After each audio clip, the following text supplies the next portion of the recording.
Nous allons réfléchir ce matin dans 2 Chroniques 20. 2 Chroniques 20. Nous n'avons pas réellement un verset de référence, puisque le chapitre est si appétissant. Nous allons prendre du temps pour le déguster.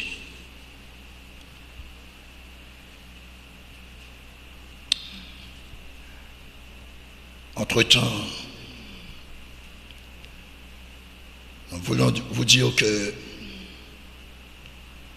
le titre de cette réflexion est le suivant. Même quand tout va mal, louez l'Éternel. Même quand tout va mal, louez l'Éternel. Bien aimé, la vie est faite d'ennui.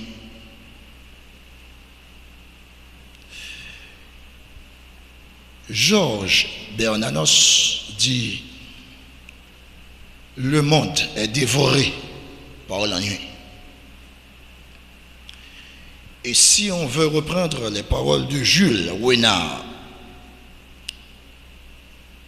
la vie est courte, mais l'ennui l'allonge. Aucune vie n'est assez courte pour que l'ennui n'y trouve pas place.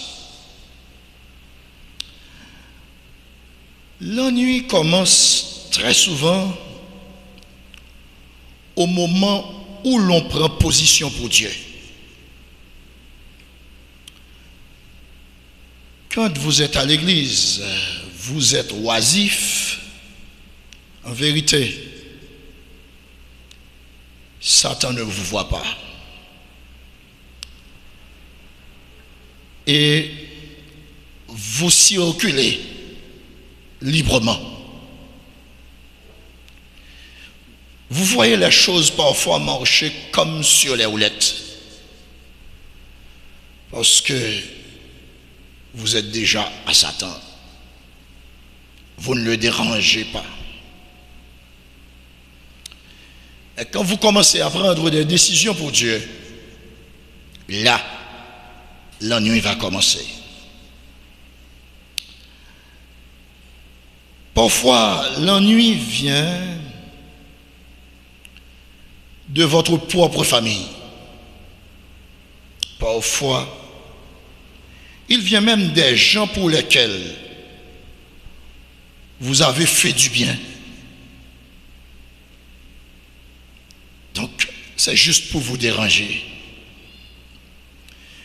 Nous remarquons dans la Bible, après la défaite du royaume d'Israël à Ramoth de Galade, où Akab a laissé sa peau, Josaphat, épargné par la bonté de Dieu, a mené une grande réforme en Israël. Ce que nous trouvons dans 2 Chroniques 20, 2 Chroniques chapitre 19 surtout, à la fin de ce chapitre, ce que nous venons de dire, la fin de ce chapitre 19. La parole de Dieu nous dit que une partie du programme de réforme lancé par Josaphat comprenait ses déplacements personnels dans tout le pays de Juda pour encourager le peuple à retourner à l'Éternel. Donc, il faisait du porte-à-porte pour s'assurer que le message passe. Parce qu'il a voulu que le peuple retourne à l'Éternel. C'était sa préoccupation.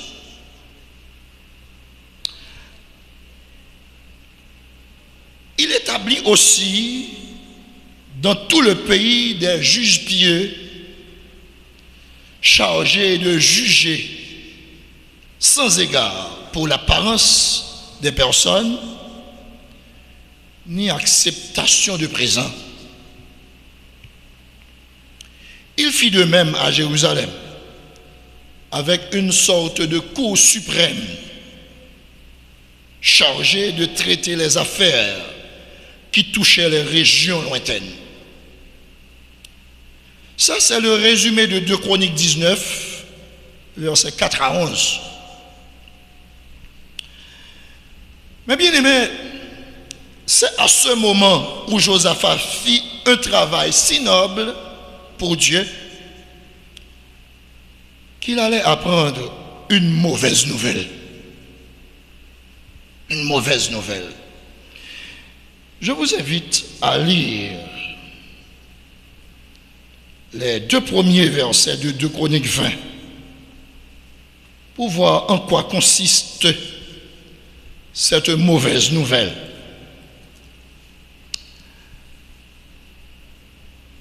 Après cela, les fils de Moab et les fils d'Ammon, et avec eux des Maonites, marchèrent contre Josaphat pour lui faire la guerre.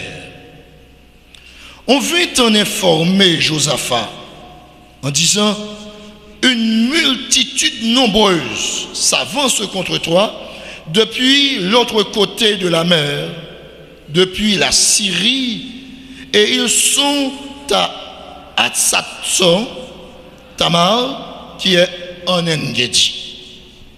Voilà. Il vient de réaliser un véritable travail pour Dieu. La mauvaise nouvelle arrive. Il est attaqué. Il est attaqué. Mais quelle a été la réaction de Josaphat? Mes frères et sœurs, quand vous confrontez des problèmes dans la vie, la première personne à contacter, c'est Dieu. Face aux assauts de l'ennemi, la première personne à contacter, c'est Dieu. Quand vous rencontrez des difficultés dans la vie, votre première source de contact, c'est l'Éternel des armées. La parole de Dieu, on dit que cette situation poussa le roi à proclamer un jeûne national en vue de chercher la présence de Dieu. Quand vous êtes père ou mère de famille, vous confrontez des problèmes, vous devez savoir comment réunir les autres membres de la famille pour aller auprès de Dieu.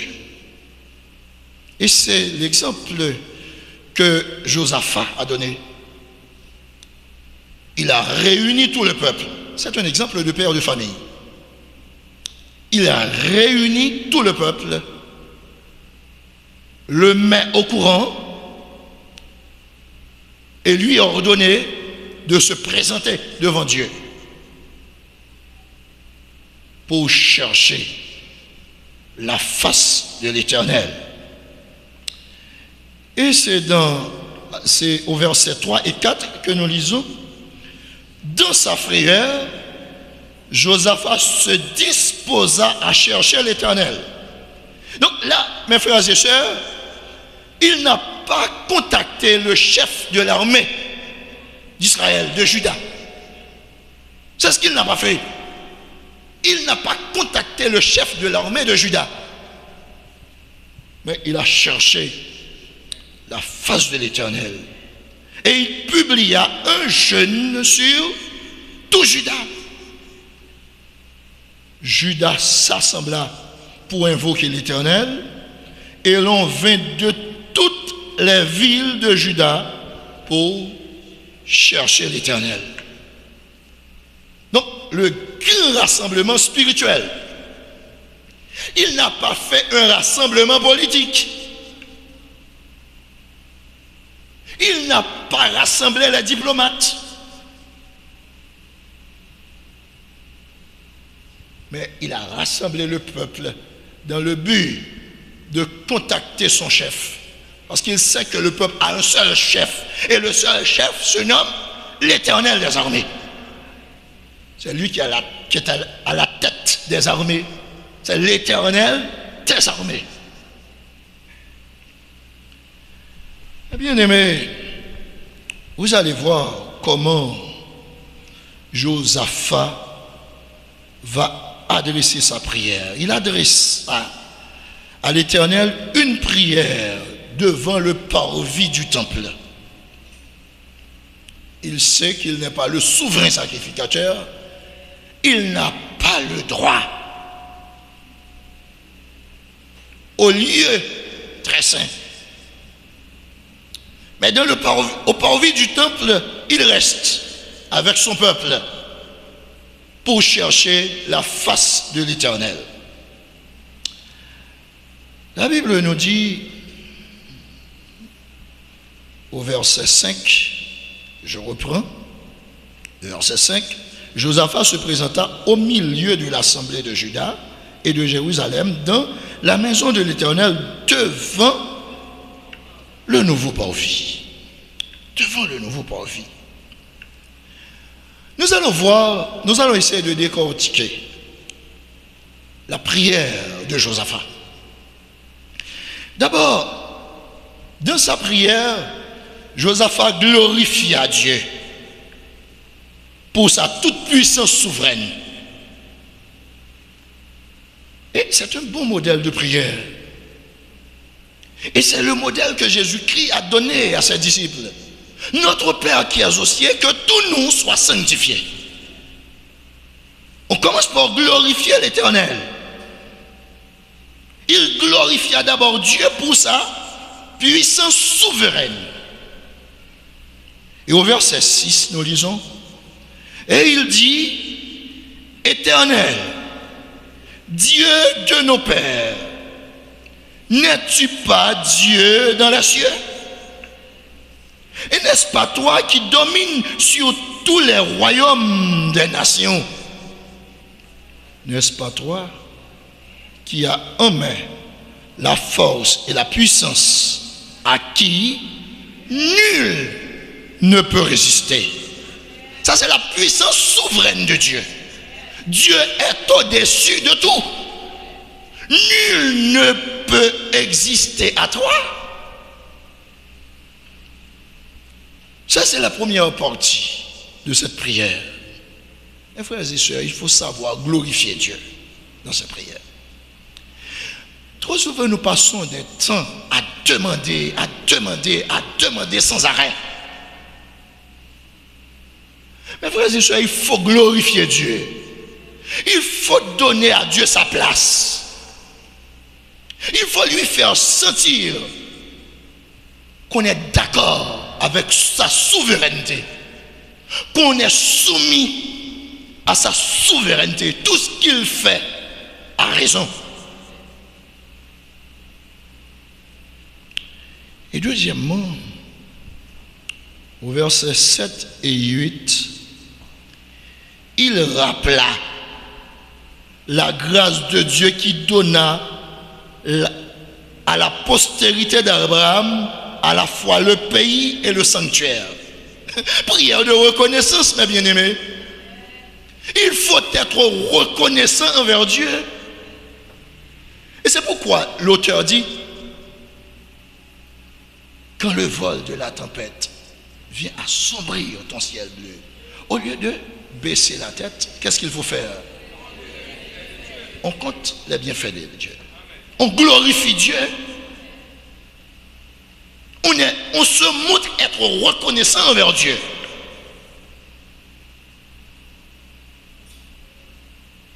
Donc, c'est ce qu'il a fait au verset 7 et 8 que je vous invite à lire avec moi. N'est-ce pas toi, ô notre Dieu, qui a chassé les habitants de ce pays devant ton peuple d'Israël et qui l'a donné pour toujours à la postérité d'Abraham qu'il aimait. Ils l'ont habité, ils t'y ont bâti un sanctuaire pour ton nom. Voilà ce que Dieu a fait. C'est l'œuvre de Dieu. Il a donné le pays. Non seulement il l'a donné, et nous y sommes habités. C'est la preuve qu'il nous l'a donné. Nous y sommes habités. Et là, nous avons construit un sanctuaire. C'est toi qui nous as permis de construire à cet endroit un sanctuaire. Prière de reconnaissance. Eh bien aimé, il ne reste pas là. Au verset 9, nous allons voir que Josaphat va rappeler à l'Éternel sa promesse de les délivrer s'il le cherchait en se plaçant devant le temple. Cela veut dire que le temple représente déjà la présence de l'Éternel. Donc s'il recherche l'Éternel dans cet endroit, l'Éternel a promis de le bénir. Donc puisqu'ils sont devant le temple, ils rappellent à Dieu qu'ils doivent être bénis. Parce que Dieu va entendre leur prière. Verset 9, nous lisons ensemble. Si nous survient quelque calamité, l'épée, le jugement, la peste ou la famine, nous nous présenterons devant cette maison et devant toi, car ton nom est dans cette maison. Nous crierons à toi du sein de notre détresse et tu nous exauceras et tu nous sauveras. Voilà. Ça, c'est la justice de Dieu. Dieu, lorsqu'il promet, il donne. Et vous devez le savoir, mes bien-aimés. À chaque fois que vous avez le privilège de vous présenter devant Dieu, vous devez vous présenter devant lui avec la parole. Parce que Dieu ne renie pas sa parole. Et à chaque fois qu'on rappelle à Dieu ce qu'il a dit, Dieu agit, Dieu réagit. Il ne peut pas se renier lui-même. Donc là, mes frères et sœurs, lorsqu'on est devant Dieu, lorsqu'on est dans la présence de Dieu, mes bien-aimés, on est là pour bénir, pour être béni. Excusez-moi. On est là pour être béni lorsqu'on est dans la présence de Dieu. Lorsqu'on cherche Dieu, on ne doit pas avoir aucun brin de doute qu'il ne va pas réagir. Dieu réagit toujours, mes bien-aimés, quand on est en sa présence. C'est pourquoi il vous donne ce moyen pour le contacter. Il donne des moyens pour le contacter. Et il est toujours disponible pour nous, mes bien-aimés. Dieu n'est jamais pressé. Jamais pressé, toujours disponible. Ses oreilles sont toujours à notre écoute. Il va s'achever sa prière au verset 10 à 12 en mentionnant son besoin. Maintenant, d'abord, il a glorifié Dieu. Ensuite, il a rendu grâce à Dieu, reconnaissance. Et puis, il a rappelé Dieu ce qu'il a promis. Et enfin, il va présenter l'enveloppe de doléances. C'est l'enveloppe de doléances. Versets 10 à 12. Versets 10 à 12. Allons voir. Maintenant, voici les fils d'Ammon et de Moab, et ceux de la montagne de Séhir, chez lesquels tu n'as pas permis d'entrer à Israël d'entrer quand il venait du pays d'Égypte, car il s'est détourné d'eux et ne les a pas détruits. Restons là. Vous savez que lorsqu'Israël revenait d'Égypte en direction de la terre promise, Dieu a accordé à Israël le pouvoir de marcher sur les peuples qu'il trouve sur sa route. Et quel que soit le peuple qui se dressait devant Israël, Dieu l'a permis de marcher sur ce peuple. Israël avait le pouvoir de détruire tous les peuples qui le servaient d'obstacle. C'est le pouvoir que Dieu donnait à Israël. Mais quand Israël était arrivé dans cet endroit, les Moabites et les fils d'Ammon, l'Éternel a demandé à Israël de leur accorder une faveur, de ne pas les détruire,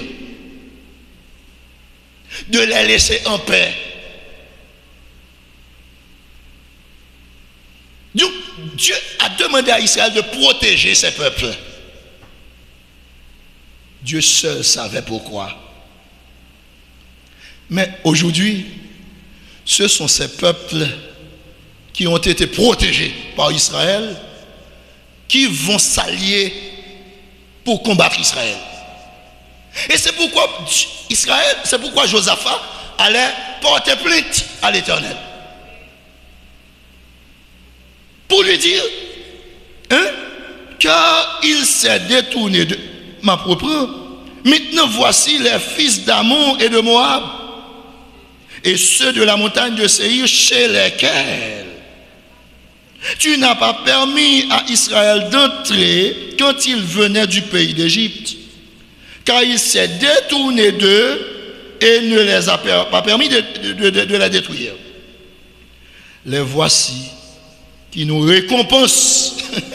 C'est la récompense qu'il nous donne ici. Les voici qui nous récompensent en venant nous chasser de ton héritage, dont tu nous as mis en possession. Donc, Dieu, ici, Josaphat veut faire savoir à Dieu que ces peuples-là, ce sont des peuples ingrats. Des peuples qui oublient trop vite. C'est pourquoi, au début, au niveau de l'introduction, nous vous avons dit que parfois l'ennui vient de ceux pour lesquels vous avez fait du bien. Ce n'est pas seulement de vos propres familles. Parfois, c'est de ceux pour lesquels vous avez fait du bien. Des gens qui devraient vous protéger, ce sont eux qui vous causent d'ennui parfois. Donc, c'est là la situation. Et Josaphat dit, oh, notre Dieu, n'exerceras-tu pas tes jugements sur eux? Car nous sommes sans force devant cette multitude nombreuse qui s'avance contre nous et nous ne savons que faire. Mais nos yeux sont sur toi. Et ça, c'est la source de la victoire de chaque croyant. Quand il a ses yeux sur l'Éternel des armées. Mes frères et sœurs, il n'y a pas d'échec pour ceux qui ont les yeux sur l'Éternel, fixés sur l'Éternel des armées. Il n'y a pas d'échec pour nous. Parce que la bataille n'est pas la nôtre. C'est la bataille de l'Éternel. et la gloire va revenir à l'Éternel. Et quand on glorifie l'Éternel, l'Éternel prend plaisir. Il prend tout son plaisir quand on le glorifie.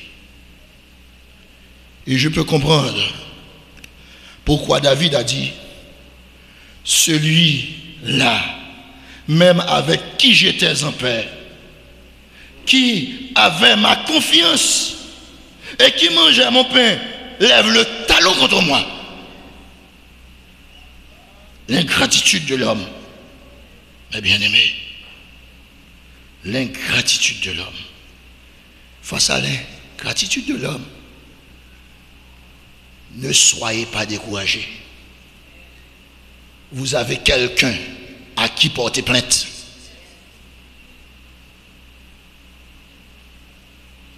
Vous avez quelqu'un à qui porter plainte.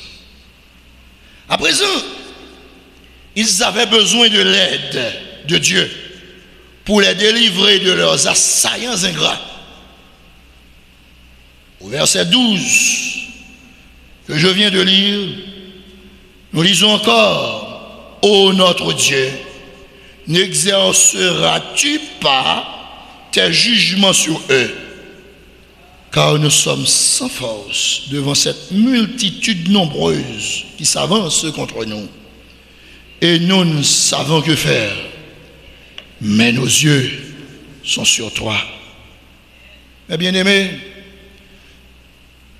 durant les menaces, louez l'Éternel. Au moment de la bataille, louez l'Éternel. Et après la bataille, louez l'Éternel. Car la bataille est la bataille de l'Éternel. Bien-aimés, la parole de Dieu nous dit, la prière, une fois faite, une fois adressée à l'Éternel,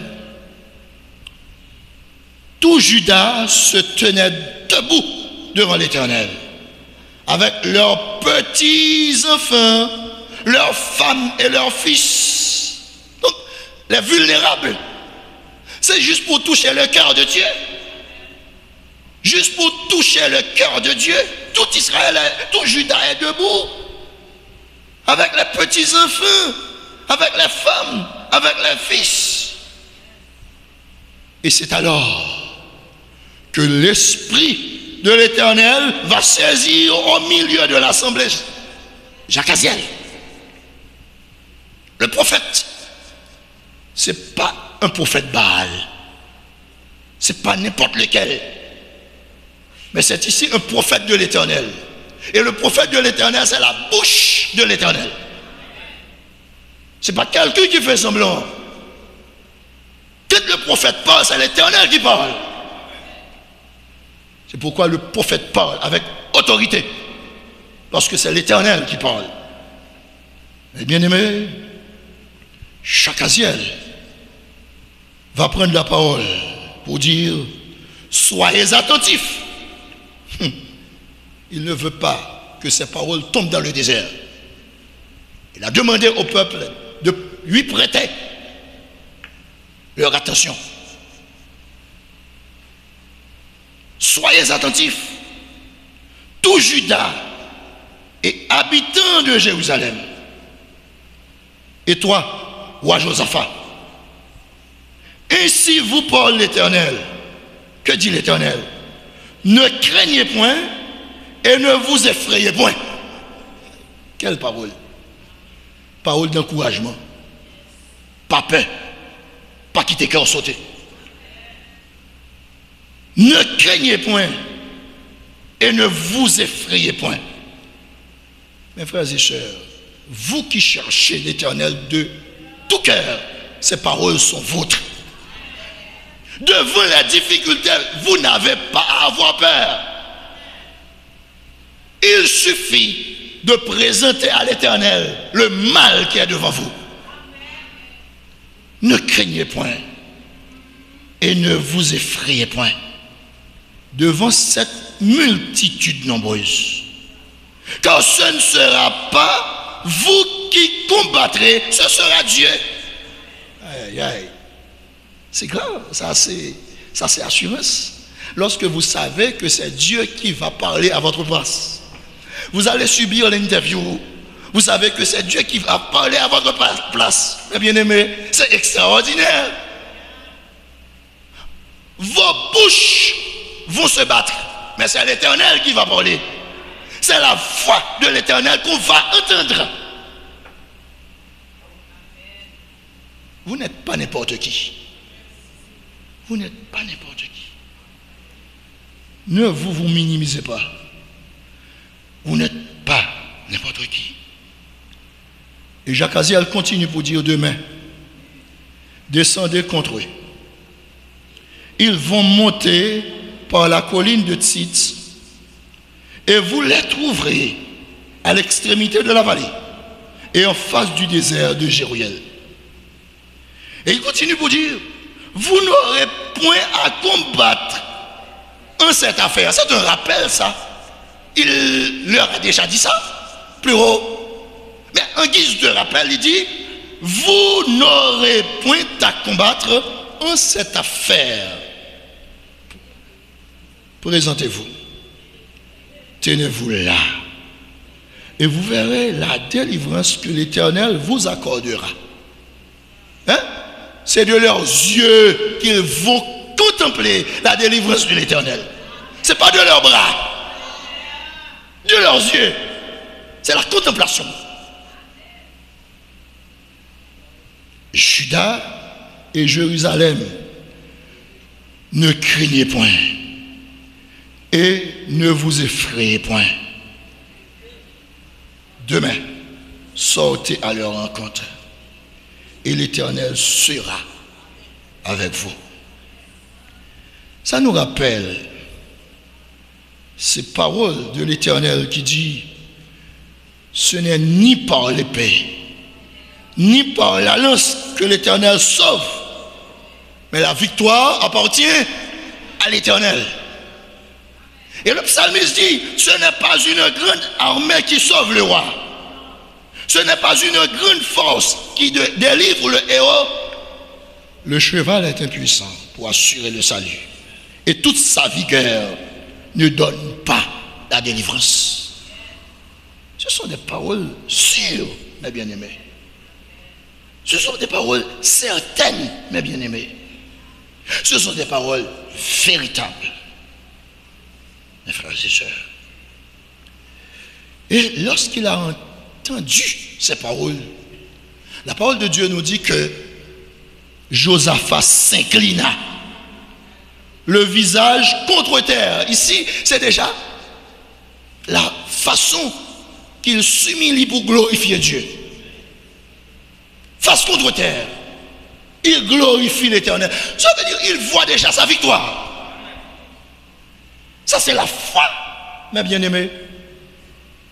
C'est pourquoi on dit que la foi est une ferme assurance. On assure, on est assuré des choses qu'on ne voit pas. Hein? La foi est une ferme assurance des choses qu'on espère et une démonstration de celles qu'on ne voit pas. On ne voit pas la victoire, mais la victoire est déjà démontrée. C'est déjà démontré. Il s'inclina le visage contre terre et tout Juda et les habitants de Jérusalem tombèrent devant l'Éternel pour l'adorer. C'est pourquoi on vous dit, mes bien-aimés, durant les menaces, louez l'Éternel. Au moment de la bataille, louez l'Éternel. Et après la victoire, continuez à louer l'Éternel. Puisque la victoire, c'est la victoire de l'Éternel. Mes bien-aimés, la parole de Dieu nous dit, au verset 20, le lendemain, ils se mirent en marche de grand matin pour le désert de Tekoa. À leur départ, Josaphat se présenta et dit, écoutez-moi, Juda et habitants de Jérusalem, confiez-vous en l'Éternel, votre Dieu, et vous serez affermis, parce que c'est l'Éternel qui donne la force, mes bien-aimés. C'est l'Éternel qui donne la force. Ce n'est pas le cheval qui donne la force. Ce n'est pas l'armée qui donne la force. Mais la force vient de l'Éternel des armées. C'est l'Éternel qui donne la force. Confiez-vous en l'Éternel, votre Dieu, et vous serez affermis. Confiez-vous en ses prophètes, et vous réussirez, parce que ces prophètes, ce sont sa bouche. Lorsque les prophètes parlent, c'est l'Éternel qui parle. Donc c'est pourquoi il demande au peuple de se confier aux prophètes de l'Éternel. Puis, d'accord avec le peuple, il nomma des chantres qui, revêtus d'ornements sacrés et marchant devant l'armée, célébraient l'Éternel et disaient: louez l'Éternel, car sa miséricorde dure à toujours. Mais c'est étonnant, mes bien-aimés. Une armée qui va en guerre avec comme arme la louange. Comme arme la louange. Est-ce que la louange peut détruire l'ennemi? Est-ce que la louange peut franchir le cœur de l'ennemi, la tête de l'ennemi? Est-ce que la louange peut atteindre l'ennemi jusqu'à la mort? On ne comprend pas ça. Mais le service de Dieu, c'est toujours un mystère. Lorsqu'on sert Dieu sincèrement, fidèlement, on a du mal à vous comprendre. Les gens qui sont autour de vous voient en vous un mystique. C'est quelqu'un qu'ils ne comprennent pas. C'est un mystique. C'est ce qu'on a dit de Jésus, c'est ce qu'on a dit de Jean-Baptiste. Ce sont des mystiques. Des gens qu'on n'arrive pas à maîtriser. Des gens dont on n'arrive pas à pénétrer la pensée. On ne comprend pas comment ils agissent. On n'interprète pas. On a du mal même à interpréter leurs réactions. Des mystiques. Bien-aimé, la parole de Dieu dit, au moment où l'on commençait à chanter et à faire louange, l'Éternel plaça une embuscade contre les fils d'Ammon et de Moab et ceux de la montagne de Séir qui étaient venus contre Juda. Et ils furent battus. Les fils d'Ammon et de Moab se jetèrent sur les habitants de la montagne de Séir. Premièrement, maintenant, vous savez que ici, vous allez remarquer que l'alliance qu'ils ont fait avant est brisée. Donc, il n'y a plus de cohabitation entre les trois. Nous avons maintenant une alliance de 2 contre 1. Les habitants d'Ammon et de Moab vont se mettre ensemble, vont s'allier pour combattre les habitants de la montagne de Séir. Ils ont détruit complètement les habitants de la montagne de Séir. Et après, peut-être, ils ont vu tellement de butin, ils ont peut-être remarqué, je dis peut-être, parce que la Bible ne le dit pas, ils ont peut-être remarqué tellement de butin devant eux, venant des victimes. Donc, ils vont se battre eux-mêmes. Ils vont eux-mêmes se battre pour dire, mais à qui seront ces richesses-là? Ils vont se battre et s'entretuent les uns les autres jusqu'à la dernière personne. S'entretuent entre eux jusqu'à la dernière personne.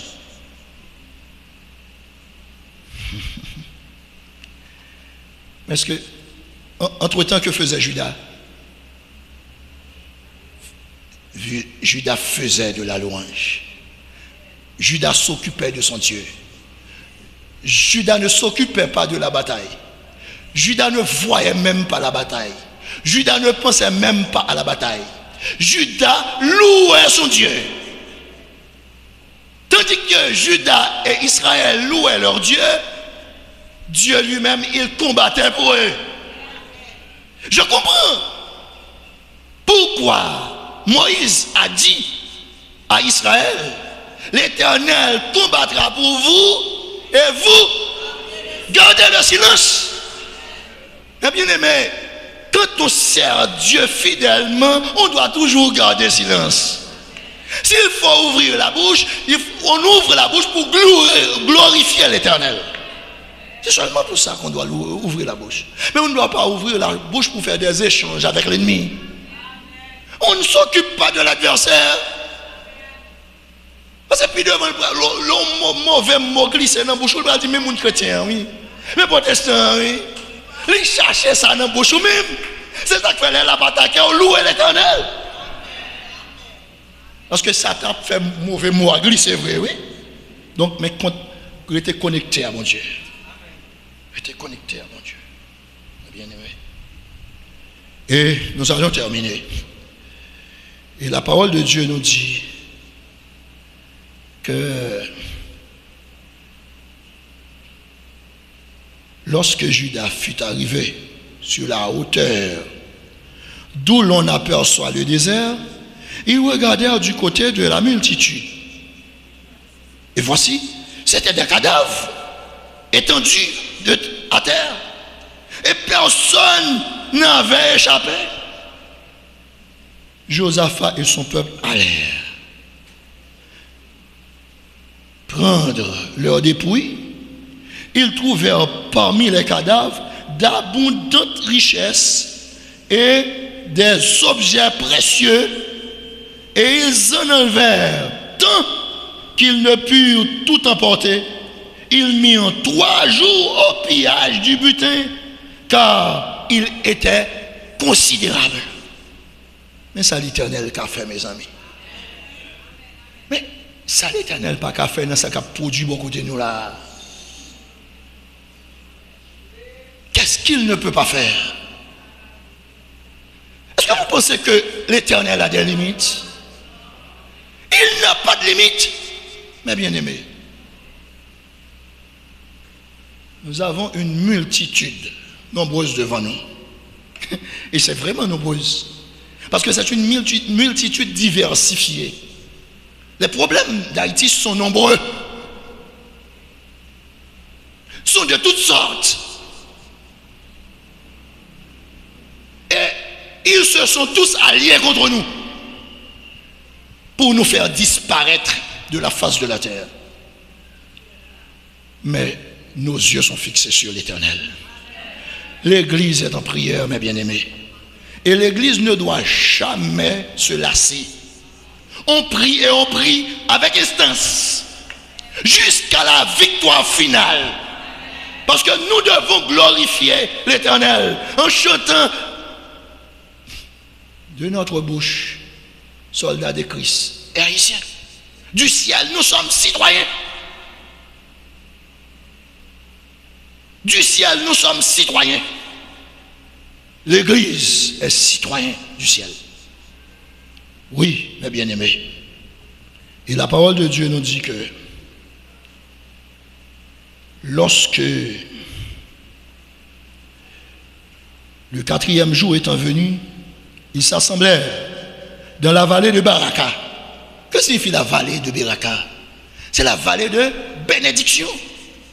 Il donne à cette vallée, la vallée de Baraka, le nom de vallée de Baraka, la vallée de bénédiction. Parce que là, Dieu ne les a pas maudits, mais Dieu les a bénis à cet endroit où ils bénirent l'Éternel. C'est pourquoi ils appelèrent ce lieu vallée de Baraka, nom qui lui est resté jusqu'à ce jour. Témoignage, mes bien-aimés. Vous aurez toujours des témoignages lorsque vous avez les yeux fixés sur l'Éternel. Et la parole de Dieu nous dit que depuis, tous les peuples alentour avaient peur d'Israël. Et Judas et Josaphat étaient en paix. la paix revint totalement jusqu'à la mort de Josaphat. Parce que l'Éternel a agi. Bien-aimés, durant les menaces, louez l'Éternel. Au moment de la bataille, louez l'Éternel. Et après la bataille, louez l'Éternel. Car la bataille est la bataille de l'Éternel. Que Dieu vous bénisse.